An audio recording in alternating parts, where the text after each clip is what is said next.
Pucks with Haggs is brought to you by Prize Picks and the Game Time app. Welcome to the Pucks with Haggs podcast, powered by Prize Picks, the exclusive daily fantasy partner of the CLNS Media Network. I believe this is the 148th episode of the Pucks with Haggs podcast, so thank you for listening and tuning in. I'm your host, Joe Haggerty. You can find my work at joehaggerty.substack.com. Subscribe and get yourself a premium membership. You get all of my Bruins and NHL writing sent straight directly to your inbox. I also write columns 3 times a week for the Boston Sports Journal, so check out bostonsportsjournal.com. Some great stuff on the Patriots, the Red Sox, the Celtics, and, of course, the Boston Bruins there, so check all of that out. With me today, I have longtime friends and colleagues, Mick Colageo and the New England Hockey Journal's Mark Divver. Gentlemen, thank you very much for joining us. Pleasure. Let's also thank our sponsors real quick. Prize Picks. Download the Prize Picks app today and use the code CLNS and get $50 instantly when you play $5. That's code CLNS on Prize Picks to get $50 instantly when you play $5. You don't even need to win to receive the $50 bonus. It's guaranteed. Prize Picks, run your game. Let's also thank our folks at the folks at Game Time. If you need any kind of tickets, go to Game Time. Download the Game Time app, create an account, and use the code CLNS for $20 off your first purchase. Terms do apply, of course, but download the Game Time app, create an account, and use the code CLNS for $20 off your first purchase. Download Game Time today. What time is it, Mick? Game time. Game time. That's right, Mick. Good job, buddy. All right. Let's get into it, Mark and Mick. 8-1 loss to the Winnipeg Jets on Tuesday night. I mean, that was just an ass whooping. They've had several of these on the road this year against good teams, against Dallas, against Carolina. Similar to that, it was 3-1 after the second period, but definitely they weren't playing great. You could see some looseness defensively and some bad penalties and some other things going on, and just the bottom completely dropped out. In the third period, 8-1 loss. And, you know, I guess the first thing, guys, I would just ask each of you, and Mark, we'll start with you. What was the biggest thing that stuck out to you at the end of this loss to Winnipeg last night? Well, that the previous wins, the winning streak, we knew it was against teams that, aren't at the top of the league. Yep. And that certainly was reinforced last night against one of the better teams in the league. And, I think at this point, the reality is this is where the Bruins are. They're not one of the top teams. They can't necessarily play with the Winnipeg Jets. Some nights, yeah, they can. But, I think, this is who they are at this point. I think that's the message to me. This is, you don't expect to lose by 7 goals, for God's sake, but, against a very good team, they're going to come up short many nights. Yeah, and I think, look, like I said, this is the third time that it's gotten away from them against a good team, a playoff caliber team, Dallas, Carolina, and now Winnipeg. And I think that's not a coincidence. When that happens to you several times, and it's kind of the same blueprint, that's not an aberration. That's not an outlier. That's kind of where you're at, and that's the reality check right now for this Bruins team. I did some of the numbers, 5-9 against teams in the playoff structure right now this season, the Bruins. They've been outscored by 24 goals in those 14 games. They have a minus 24 goal differential against the playoff teams, against the playoff caliber teams in the league. So they've won some, lost more than they've won, gotten blown out a few times, and it hasn't been close a few times against these teams. So, when they don't bring anything but their best, they get smoked by these good playoff teams. And that's just where they are right now. It continues to look to me like this is a first round exit kind of team. This is a team that's probably going to get in the playoffs. They're third in the Atlantic Division right now. They can beat the weaker sisters and the teams that they're supposed to beat, but they go up against the Iron and they can't get it done. So that looks to me like the kind of team that gets into the playoff structure, gets into on a wild card maybe, and then is out 5-6 games in the first round, and that's it. You got to go back to the drawing board a little bit. Mick, anything that you took from last night's game, an overriding impression, and just your thoughts on what we're talking about here with the Bruins struggling against contenders and playoff teams and really kind of showing maybe some of the flaws that this team has? The Jets have been the team that has been running out of gas in games and being tired with a tough schedule and with injuries. And obviously, they were looking for a correction game. They didn't want to wilt again. But the Bruins shouldn't have been the team that wilted. It should have been toe to toe. And if there's something that I sense with the Bruins is that much like the 09-10 team, offense does not come easily for the Bruins. They struggle to generate offense. And if they feel like they've failed and it sets in as individuals and it becomes a collective, morale sinks and structure goes away. And thus you get a third period like you got last night. And it even affected Swayman finally with that shot out of the corner.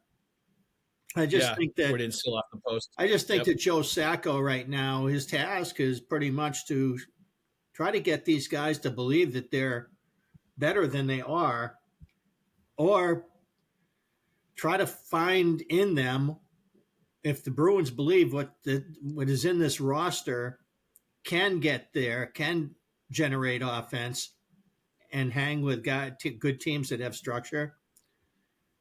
Otherwise, we're going to start seeing the personnel, the shift of the season is going to go away from the Bruins dressing room to what they have on the whiteboard, and see if this team's going to start making some tweaks, start trying to get into the trade market, things like that. Because right now, it seems like there's a crisis of faith inside the group that they don't feel like they can generate the offense needed, and that's when you see them fall apart a little bit. Well, and the word I would use, Mick, is there's a fragility to this team and this group that hasn't been there before. I think there is a definite, when things aren't going their way or when things start to go against them, especially against good teams, you see them crack and break much more than they had in the recent past. You just see these kind of moments, small pockets like the third period where it just completely falls apart on them and they can't reverse course. And look, I'll give credit. The difference last night from them getting whipped like dogs against Dallas and Carolina and just taking it was there was some fight at least in them last night. You know, the Trent Frederick got pissed, started a fight. He probably didn't start it with the right guy because it was a guy that's never fought in the NHL, definitely not a fighter. And I think Winnipeg was not happy about that he picked a fight with the Gustafsson kid. And then Kostelic goes at it with a 6'7" behemoth right after that. And that was a long time coming. Stanley had been, he had Pasta a couple times. There was stuff going on in that game, but they fought. And then you had Adam Lowry tangling with Nikita Zadorov right after that. So the one positive I took from last night's game is that it was a blowout loss. It got ugly, but at least some of the Bruins players showed that they were pissed at the end of it and that they were going to go down fighting and that they were going to do something about it instead of just taking it like they did in the first 20 games of the year and not having any pushback or anything. Am I being a Neanderthal, Mark, thinking that way, liking to see a couple of fights there at the end, or was this something that was something good to see from the Bruins? Well, if you are being a Neanderthal, Joe, I'm right there with you. Good. Like in that fighting good, Mark. Me like fighting. In some of those earlier blowouts, the Dallas game, they just took it. Yeah. They just took it. Yep. Nobody stood up and said, okay, yeah, we're getting blown out here, but I'm pissed and I'm going to try and do something about it. So there was that last night to at least keep you from shutting the TV off and going to bed. But one thing that against Winnipeg and against some of these other teams, one thing that stands out to me is the deficit in high-end skill that these teams have, that the Bruins have, compared to these teams like Winnipeg, Dallas, Florida. The Bruins don't have those guys up front. They don't have Kyle Connor. They don't have Steven Scheifele or some of the other guys who just, are so offensively gifted. The Bruins have a handful of them, but they have to work so hard to put the puck in the net.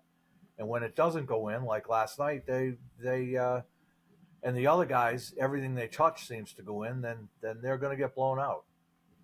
Yeah. We're going to get back to that in one sec because I think that's a great point, Mark. But Mick, your thoughts on the fights there at the end of the game and the Bruins kind of showing a little piss and vinegar there at the end of the game that they weren't happy about the way things were going. At least some of them were, anyway. Yeah, I wasn't really clear on the circumstances of Frederick's matchup there, how that evolved, but but the fact that they fought and the fact that they won the fights, well, they were 2-0-1.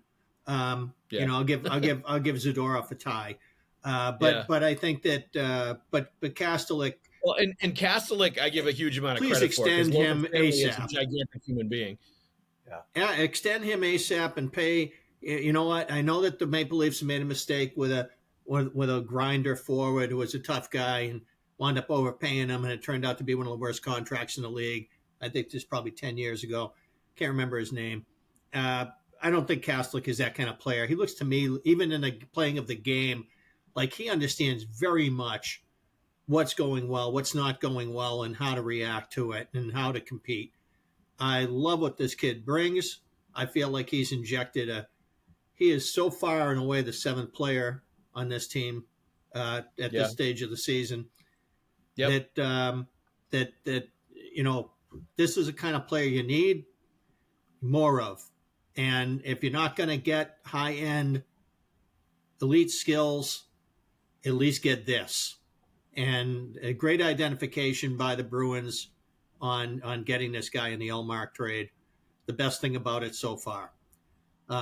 He was definitely like the element, the sandpaper, the physicality, the attitude that he brings, like all of that is something that was really not present on the Bruins' fourth line the last few years and was really missing from that group in big amounts over the last few years. And they did a great job of identifying that kind of player to come in and be that guy, to the point where he's played on other lines now because they're trying to get other players to play that way and kind of get them dragged into the fight. And I think Costello can do that.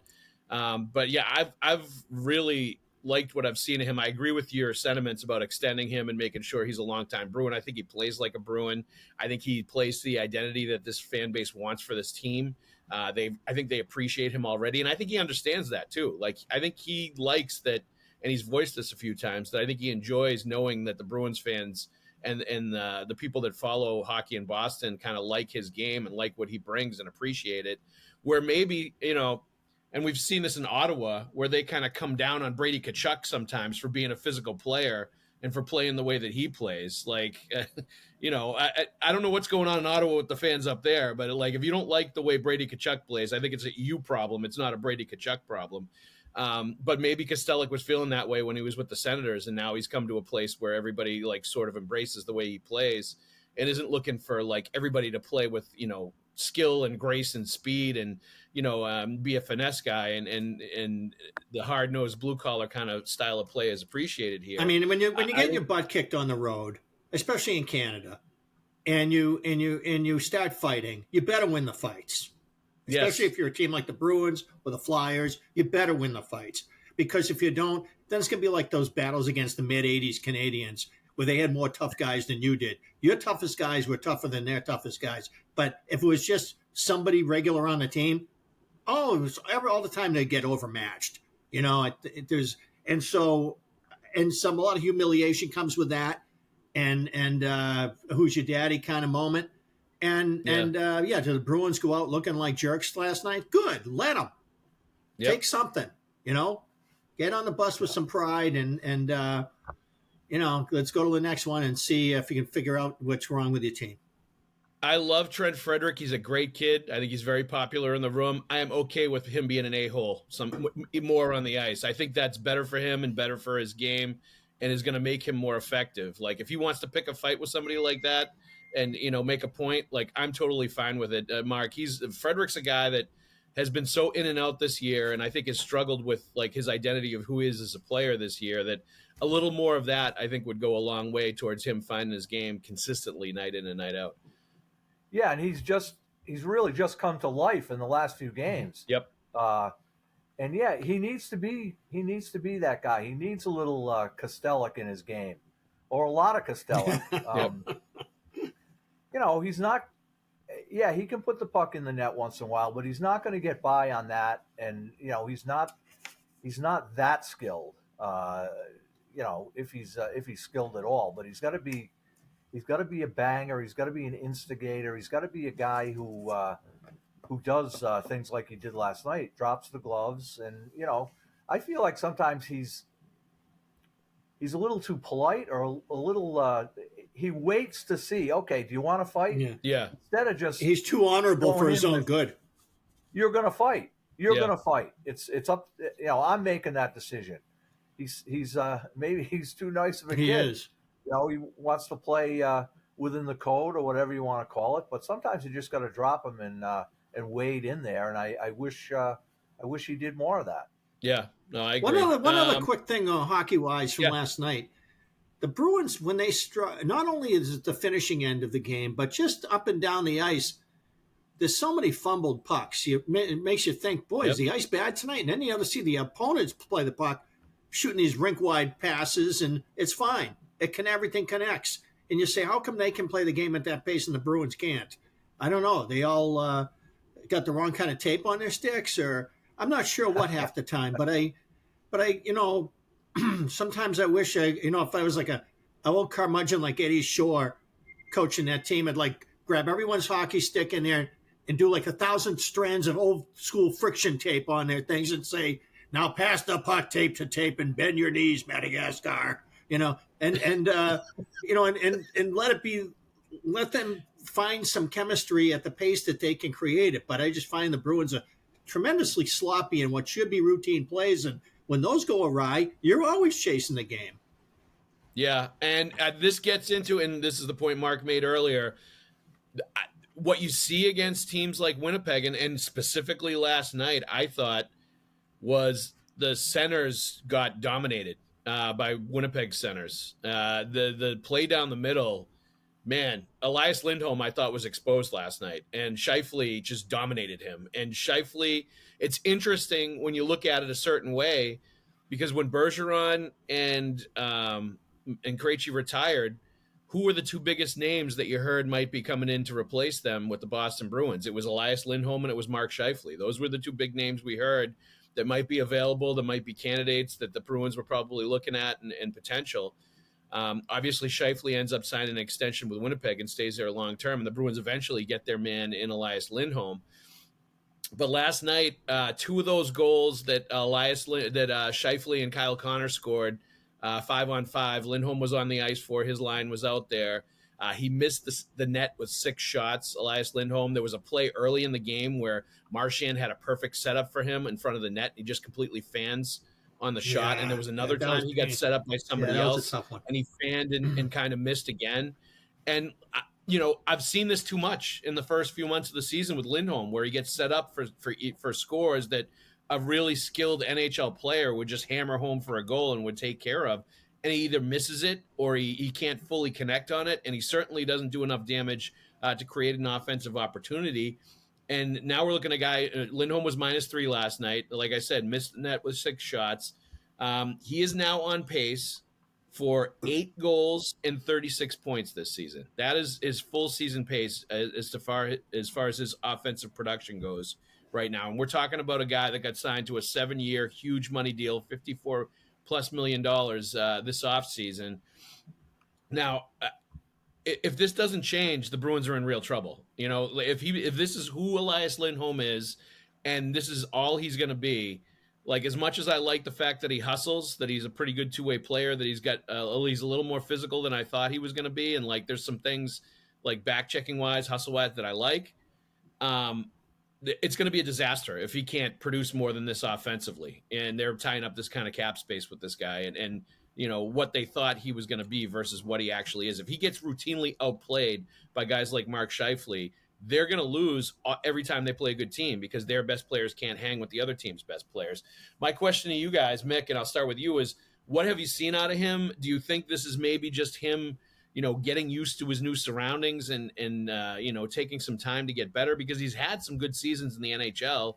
I know last year, like towards the end of the year, he was kind of in a third-line center role in Vancouver, and maybe some have viewed him as ideally a third-line center on a really good team, sort of a Charlie Coyle type. But he's also a guy, that's put up 40 goals and 80 points in the league before in a season, and he's definitely had some good offensive seasons. Like, is this who he is? Do you think he's better than this? Like, where are we at with Elias Lindholm? Ooh. Hell of a question. But I agree with your observations on him. I think that he has a lot of subtlety and polish Yeah. to his without the puck game. Yep. With the puck, I feel like he needs elite wingers in order for his own production to go up. Not that he's going to be a passenger to their offense. He can interact with those players, I think. But if he has to be the main featured player who's going to produce offense, then I think people are going to be disappointed. I remember one time when Patrice Bergeron was first making $5 million a year, and he wasn't putting up great numbers, and there was some in our ranks who thought that he wasn't a $5 million player. Now, inflate that, that's probably about what Lindholm money is now. And Bergeron, because he's such a hockey freak, he taught himself how to hit a one-timer from the circle. He taught himself how to play the bumper. He taught himself a lot of stuff that he just never stops. Like Donnie Sweeney was asked one time about Bergie and comparing him to Ray Bourque as far as his intensity of commitment to the game goes. And Donnie said, I played with Raymond, and Ray could step away from the game. Bergeron, he said, is unbelievable. He said he never, ever stops thinking about hockey and how to get better and what the team can do better. He never, ever gives it a rest. And I don't know Lindholm enough to know where he fits into this. The polish on his defensive game makes me think that there's got to be some of that there, because he does some very high-end stuff when it comes to closing and surprising players and taking the puck from them in the middle of the rink. So there's some acumen there in him that's rare. And that's why the Bruins obviously saw that and liked that and said, we need that in our lineup. And because they saw production, even after Tkachuk left Calgary, he had a good year. And so they thought, well, it's all there. We need all we need to know here. And so, but it hasn't happened offensively for him yet. I hate it when guys in general try to shoot the puck, 400 yards when it only needs to go 10 feet. And especially with today's synthetic sticks, everybody can make a goalie flinch from 35 feet. Why not just take the pass and not feel like you're going to go down on one knee and try to drill it through the glass? And so I just like to see a more relaxed approach to the finishing plays on these guys' part. It's almost like they're afraid, how am I going to look if this puck doesn't go in? It's going to look like I didn't try. Just do what you think makes sense. Mark, I'm going to get your thoughts on Lindholm in one sec, but I also want to take a pause in the podcast right now to give a little love to Prize Picks. Prize Picks is the largest daily fantasy sports platform in North America and the easiest and most exciting way to play daily fantasy sports. Instead of battling thousands of other players that could be pros or sharks, you simply pick more or less than on 2 to 6 player stat projections, and you watch the winnings roll right in. It is fun, and it is super duper simple. Prize Picks is the best way to win real money this hockey season. Which players are going off, which ones aren't. Make your picks in less than 60 seconds and turn your sports opinions into real money all season long on Prize Picks. Join now because the holiday season, Prize Picks is giving away 2 free picks in December, and they're giving away $30+ million in rewards during Picksmas. That's right. I said it, Picksmas. This week on Prize Picks, I'm looking at the hockey board and selecting Radko Gudas with over 3 hits, Vinny Trocheck for over 11 faceoffs won, and Brady Tkachuk with more than 18 and a half minutes time on ice against Anaheim. Make your holidays bigger and brighter with Prize Picks, the best place to get real money action while watching your favorite sports. You can also now win up to 100 times your money on Prize Picks. Prize Picks now offers MasterCard for quick and early deposits into your accounts this sports season. Download the Prize Picks app today and use the code CLNS and get $50 instantly when you play $5. That's code CLNS on Prize Picks to get $50 instantly when you play $5. You don't even need to win to receive a $50 bonus. It's guaranteed. Prize Picks, run your game. All right, let's get right back into the podcast. Mark, the one overriding question mark I guess I have about Lindholm, and it's hard to say because I didn't watch a ton of him when he was on the West Coast. I did see him from time to time and thought he was a solid two-way center, is how much of this might be him continuing to get used to the guys he's playing with, or just being in a new team and being in a new situation and, sort of becoming automatic with knowing what guys are going to do in certain situations to be able to finish off those plays. And how much of this is maybe he's just not as offensively skilled as we thought he was. Like there's been a handful of times I have seen him in the early going in the first few months not be able to handle or do something with a pass that one of his line mates has given him. And this has happened in the bumper during the power play. This has happened during 5-on-5 play. And you wonder if it's just not there, or if he's just not expecting the pass and he's not ready for it. Maybe he's, to Mick's point, squeezing the stick super hard and trying to really like impress everybody. And that is causing him to miss chances that he usually gets. Like, what exactly are you seeing with Lindholm, Lindholm, who I think we all can agree is not a line driving kind of center? He's definitely a complimentary center, but he should be better offensively than he is right now. Yeah, you hope that it's an adjustment thing, that moving across the continent to a new city and with your family and a new team, new line mates, new teammates, all of that. Yeah, you can understand that could take some time to fit in. But too many nights I find myself thinking that this is a guy who's past his prime. We've seen his best. He's had his best years, and now he's not going to reach the point where he was in Calgary maybe, and that it's not.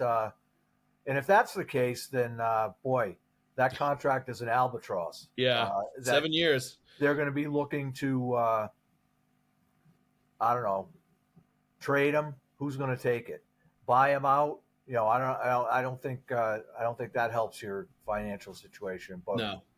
I have like you, I didn't how many late games did I watch to check out Elias Lindholm over the last few years? Not that many, but I expected more. I thought he was better, and maybe he is, and maybe he'll prove us wrong here. But he needs to get going on that if he's gonna prove that we're wrong.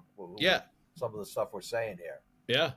I mean, it's going to be a long season. It's going to be a long duration of his time in Boston if he is getting paid to be at least a top 6 center in the NHL, and he's routinely just, coming on the short end of the stick, coming out on the short end of the stick against guys like Scheifele and other players he's matched up with, and especially in the playoffs too. Like, it's not going to get any easier in the playoffs when you're going up against those guys every single game in a 7-game series, and he just needs to bring more than he is right now. And it's still in the honeymoon phase where, like, you can make excuses for him that it's about feeling the pressure of the contract. It's about a new teammates. It's about a new city. It's about, like you said, moving all the way across the country and getting, like, getting comfortable and getting situated and all that stuff. Like, he's still in that phase where, like, all of that I think is viable. And then maybe there's more there. But I think he has been a big disappointment to this point with what he's been able to bring consistently on a night in, night out basis. And if this is all that there is, man, that it is going to be a tough contract to deal with, both from a salary cap perspective and what you could possibly do with him. All right. Big question for you, Mark. At this point, like, are the Bruins pretenders? Are the Bruins contenders? Like, where are you at just with what you've seen? Is there any shred? Are we being too tough on them where this might have just been an off night and, they could go and rip off like 4 wins on the rest of the road trip and, we won't be talking about this anymore? Or do you think this goes deeper than that? Well, I think they are right now. They are pretenders. And I don't think there's a trade.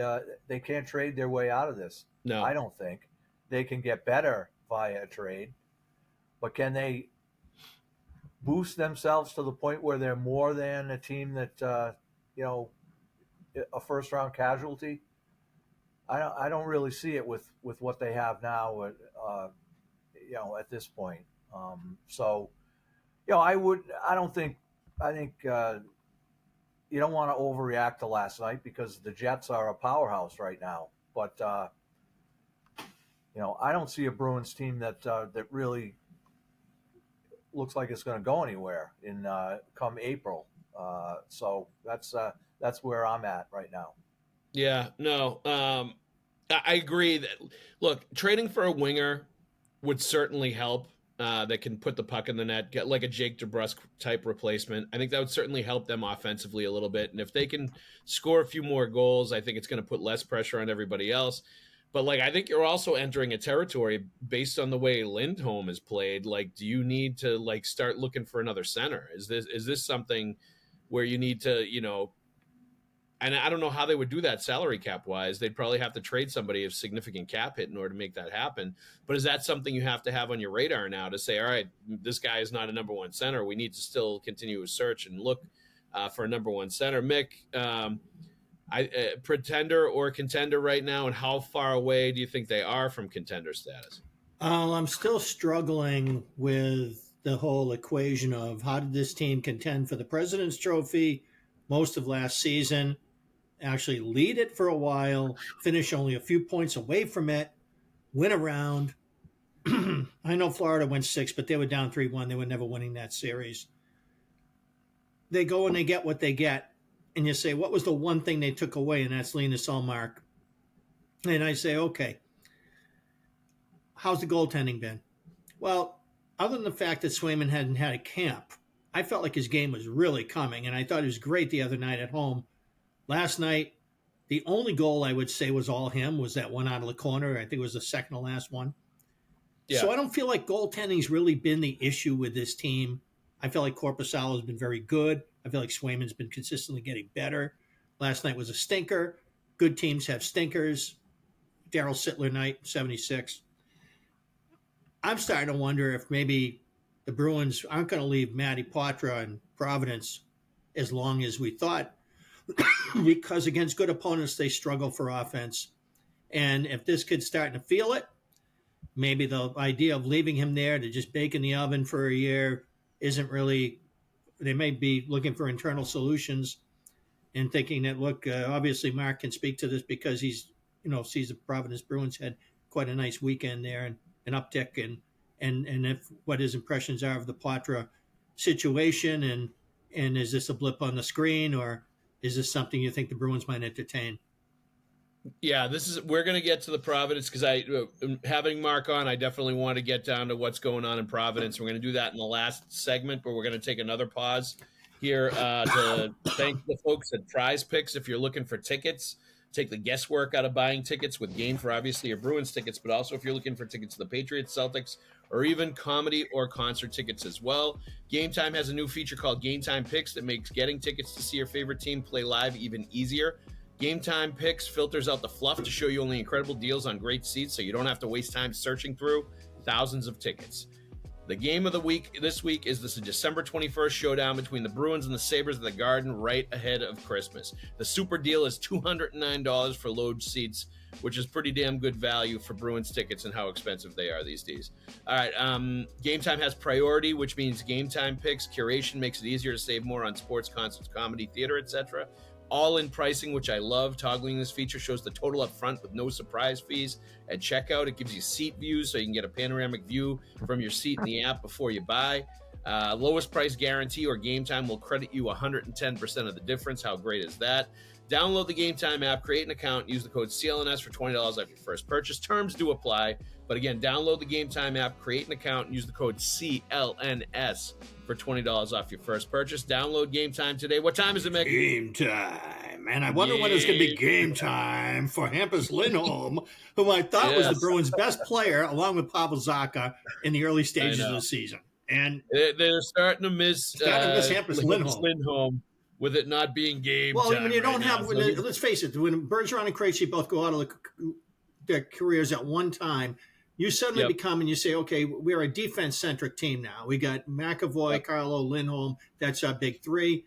Now they've added Zadorov to that, the growing low-rise brand, and say, okay, this is what our team is now. Well, I can't forget that now, and say this offense is a work in progress. And there's a lot of it that's a little old, a little young, and a little patchwork. It's really not a great group of forwards right now. So the fact that they've wanted to stabilize it with Lindholm, I neglected to mention that Hampus Lindholm was a very important player for them this season until he went down blocking that shot. And they have missed him because really a four-man, the way they try to make up for their lack of pop up front is by having that four-man attack.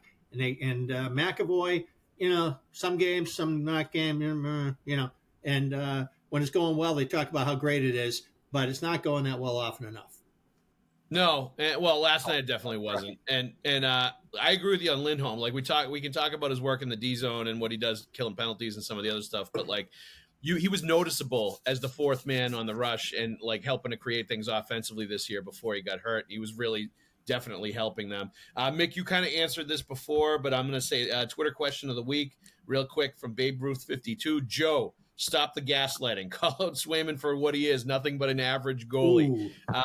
Look, I'm with Mick. I think Swayman, like, obviously got off to a slow start, missing training camp.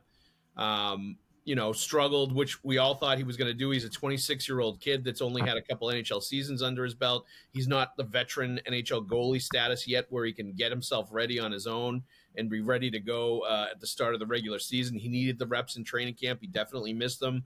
I think he's also felt the weight of the contract that he signed and felt the expectation that goes along with it and the weight of being the number one goalie and not having, Tuukka or Alina Selmark by his side anymore. I think all of this stuff, Mark, has gone on, and I think there are times early in the year where he looked like he was working his way into it.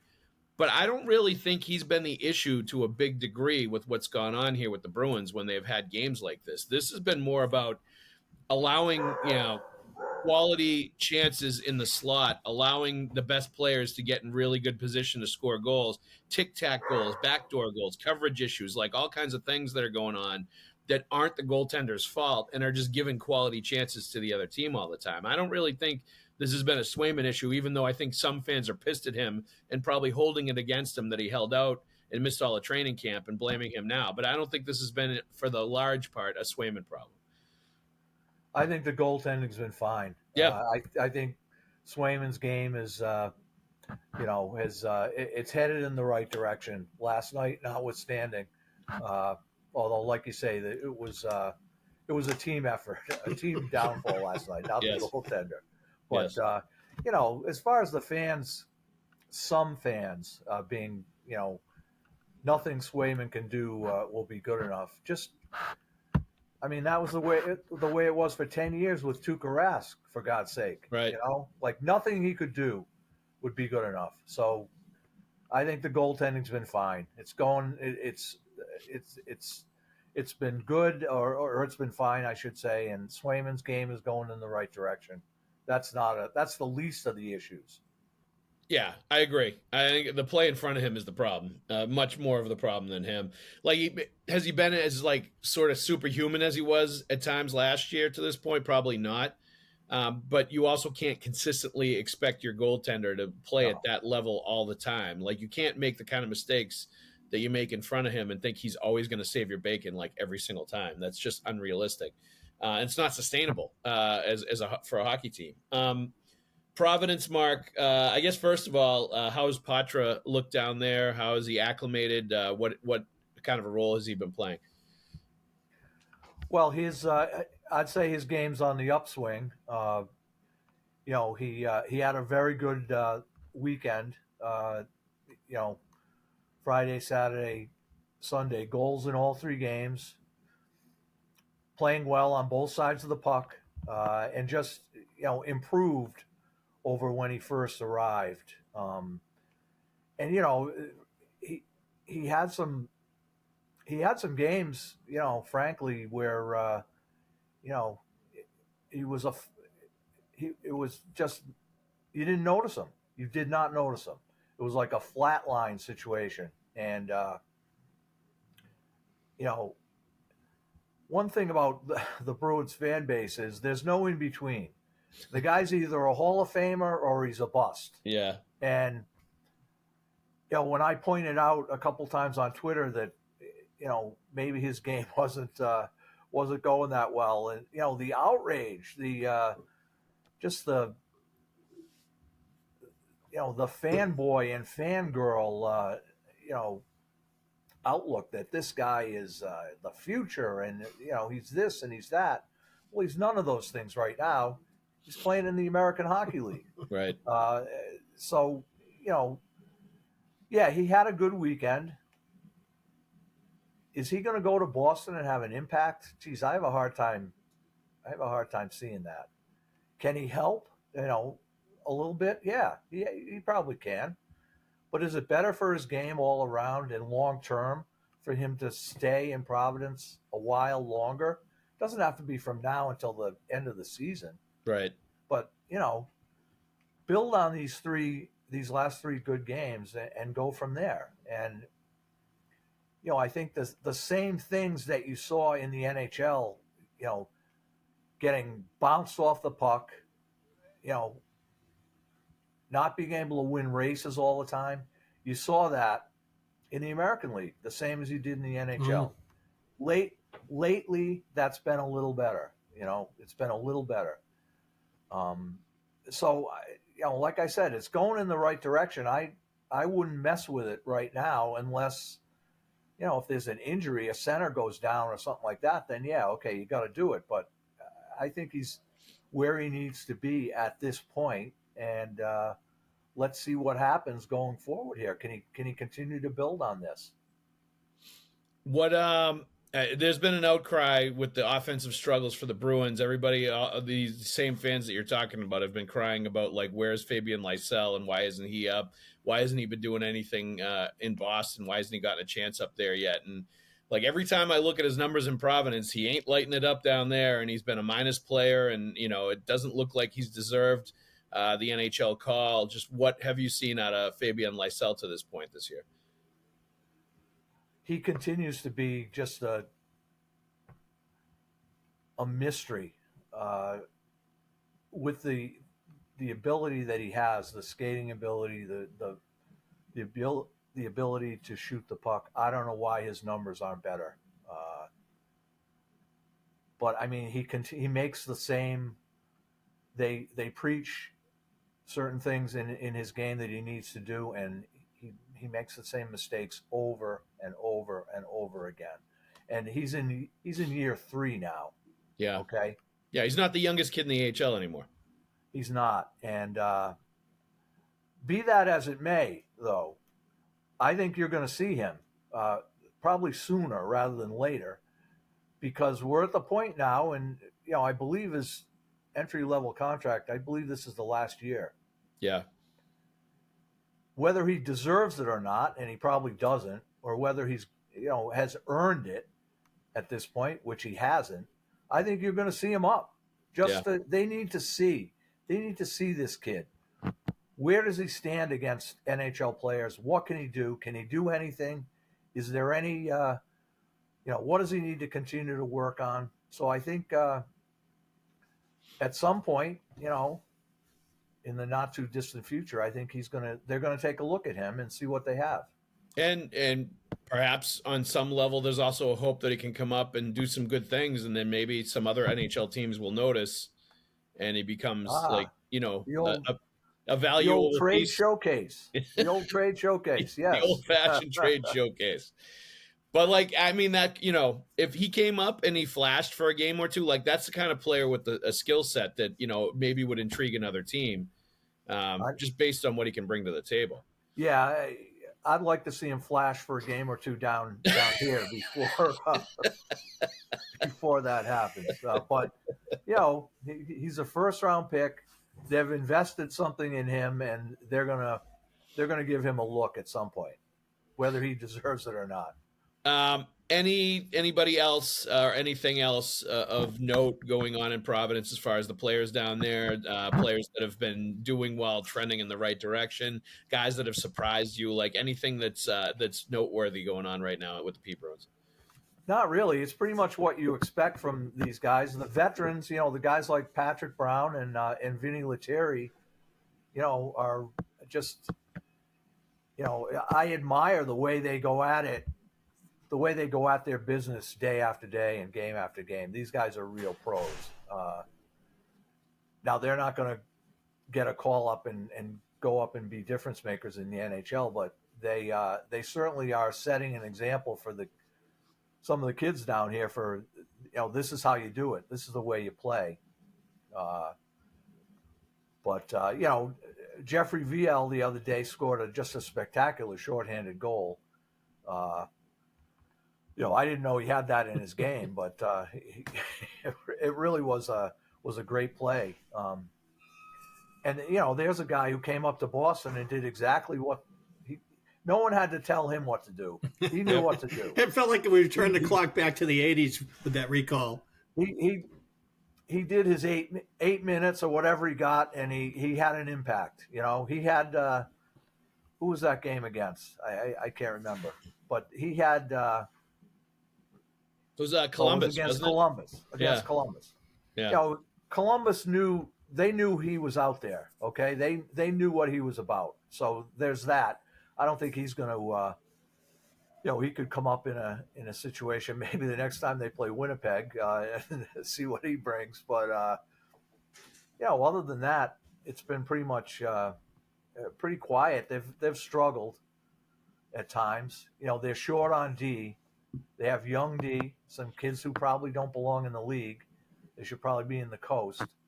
But it's a learning experience for them.